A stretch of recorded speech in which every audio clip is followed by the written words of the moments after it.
وصفة النهاردة ما فيهاش طبخ ولا أكل، ولكن فيها فكرة جديدة هتعجبكم إن شاء الله، وهتحمي ولادنا من الأمراض المنتشرة اليومين دول، وهي فكرة الصابون الورقي. الصابون الورقي بيتباع في المحلات لكن مش بنلاقيه طول الوقت، وكمان بيكون سعره عالي. أنا فكرت أعمل الفيديو دوت لما ولادي رجعوا يوم من المدرسة مش غاسلين إيديهم، وقالوا إن الناني نسيت تحط صابون في التويلت. علشان كده فكرت أعمل معاكم الفيديو دوت عشان كلنا نستفيد وندي ولادنا بقى الصابون الورقي في المدرسة، وكمان بينفع في الرحلات وبينفع كمان في المصيف أو في أي طريق، مثلا انتِ رايحة مشوار طويل في العربية، بينفع جدًا طبعًا حتى مع شوية مَيّة صغيرين معاكِ بتغسلي بيهم إيدِك وبتعقمي بيهم إيدِك، وكمان هاحط عليها مواد هتنعم إيدِك ومش هتخليها تنشف، وأحسن وأوفر بكتير من الوايبس أو الحاجات اللي بنشتريها من برّه. تعالوا نسمي الله ونبدأ الوصفة. أول حاجة أو الفكرة، أول حاجة أنا عندي هنا صابونة، أنا جبت صابونة عادية اللي هي بتاعة الإيد اللي ليها ريحة. ما كانش متوفر عندي صابونة ديتول أو صابونة مطهرة، طبعًا لو موجودة عندك بيكون أفضل، هتحمي ولادنا أكتر. أي صابونة بقى متوفرة عندك هتجيبيها وهتاخدي كده المبشرة، وهنبتدي اللي إحنا نبشر الصابونة علشان أنا عايزاها تتفتت أو تتقسم كده لقطع صغيرة علشان أنا هاسيحها. وهنا طبعًا توفيرًا بدل ما نستخدم الصابون بتاع الإيد السايل أو اللي هو الهاند ووش بيبقى سعره عالي شوية، فإحنا هنجيب هنا أي صابونة متوفرة عندنا وهنبشرها وهنبتدي اللي إحنا نسيحها. وكمان عندي هنا مَيّة الورد والجريسلين بس مش هنستخدمهم دلوقتي. هاجيب بقى هنا طاسة على النار أو أي حلة، وهابتدي اللي أنا أشغّل النار على نار متوسطة، وبعد كده هاهدّيها. أول ما تحطيها على النار هتلاحظي هنا إن الصابون ابتدى هنا يسيح معاكِ.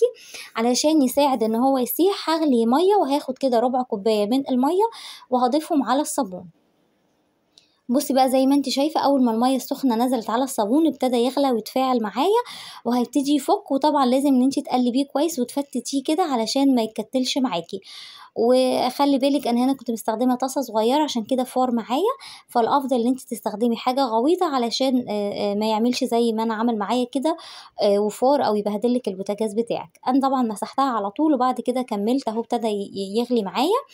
وابتديت اللي أنا كده أفتت بقى الصابون عشان ما يكونش معايا أي تكتلات، وهو بالضبط قعد معايا ربع ساعة وابتدى يسيح خالص وما كانش فيه أي تكتلات. ما تقلقيش، أنتِ في البداية هتحسي إن هو كده متماسك وبعد كده هيفُك معاكِ.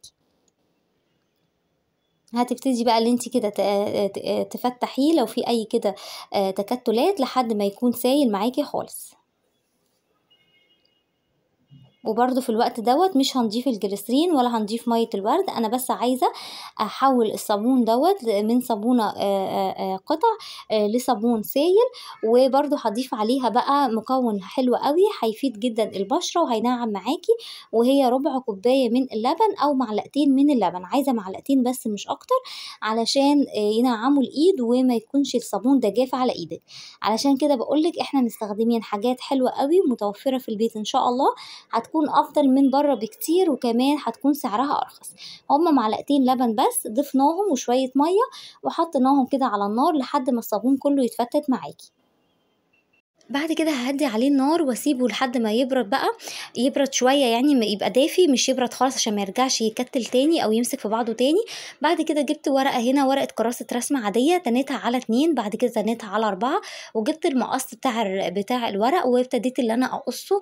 الورق ده أنا عايزاه كده يتقص مربعات بالتساوي، ممكن كمان تستخدمي المسطرة، ولو أنتِ عندِك الورق الملون أو اللي هو ورق القص واللزق اللي إحنا بنشتريه من المكتبة بيكون كويس عشان بتبقى ألوانه مبهجة وبيساعد الولاد ويشجعهم إنهم يغسلوا إيديهم. المهم بقى أنا قطعت هنا الورق وسبته على جنب، وآدي الصابون هنا سبته لما يكون دافي شوية، وحطيت عليه معلقتين كبار من مية الورد وكمان معلقتين كبار من الجليسرين. ومية الورد مع الجليسرين مع شوية اللبن اللي احنا حطيناهم في البداية، كل المكونات دي بتخلي الصابون ناعم على ايدك، خصوصا بقى لو انتي استخدمتي صابون اللي هو ضد البكتيريا زي لايف بوي أو التاني صابون ديتول. الصابون ده بيعمل كده جفاف في البشرة لما تحطي عليه مية الورد والجليسرين، كل الحاجات دي هتخليه ناعم على ايدك. هقلب بقى هنا المكونات كده مع بعضها ومش هسيبه يبرد خالص، لان هو لو برد معايا هيرجع يكتل ويعمل لي كده صابون قطع تاني. ممكن لو انت عايزة بقى تاخدي الصابون ده والمكونات دي وتحطيها في قوالب السيليكون بتاعة الصابون، تكون بقى على اشكال حيوانات او تكون على اشكال تشجع الولاد برضو يغسلوا ايديهم. برضو نفس الفكرة، هتاخديها وتحطيها في القوالب، وبكده اللي انت تكوني طلعتي من صابونة واحدة اكتر من فكرة، صابون الورقي وكمان قوالب الصابون. زي ما انتش بقى شايفة انا عايزاه كده بالسمك ده. هجيب بقى هنا الورقة الرسم طويلة من غير ما اكون قصتها، وهبتدي ان انا اوزع عليها كده الصابون. يعني عايزة اقولك ان انت ممكن تقصي الورق من البداية وتبتدي تحطي عليه الصابون، او تكون الورقة كبيرة زي ما انت شايفة كده وتوزعي بقى عليها الصابون. بصي الصابون ابتدى يمسك كمان شوية، مع بال انا وزعته على الورق اللي كان مقصوص ابتدى ان هو يمسك شوية. علشان كده بقولك ان انت تستخدميه على طول قبل ما يبتدي ان هو يتكتل تاني. وزعته هنا بقى كويس على الورقة كده وسبته ان هو ينشف. لو انت في الصيف هتحطيه في الشمس او هتحطيه قدام المروحة شوية. لو احنا هنا في الشتاء زي الفيديو ما انا مصوراه، يبقى احنا هنحطه على الرخامة مدة 10 دقايق بس، هتلاقيه ان هو اتمسك معاكي وتقدري بقى اللي انت تغسلي بيه ايديكي بكل سهولة. هنا انا وزعت كده كل الصابون على الورق بتاعي. وبرده فكرة تانية، اللي انا حطيت كده الصابون الورق نفسه في قلب الصابون وسبته ان هو ينشف كده على العلبة من بره. بس كده قعد معايا كده 5 دقايق زي ما انت شايفة شكله بقى عامل ازاي. هجربه هنا معاكي بقى، حطيت شوية مية على ايدي وهبتدي اللي انا اغسل ايدي ونشوف كده هيرغي ولا ايه. بصي بقى زي ما انت شايفة عمل رغاوي حلوة ازاي، يعني اكنك بالظبط كده ماسكة صابونة بتغسلي بيها ايدك. طبعا هي طريقة عملية جدا للولاد في المدرسة لما بيكونش في صابون في التويليت، وكمان في الرحلات لو انت رايحة مشوار طويل شوية بالعربية. كلها بجد حاجات سهلة وبسيطة، وهتفيدك ان شاء الله وتحمي ولادنا من الامراض بإذن الله.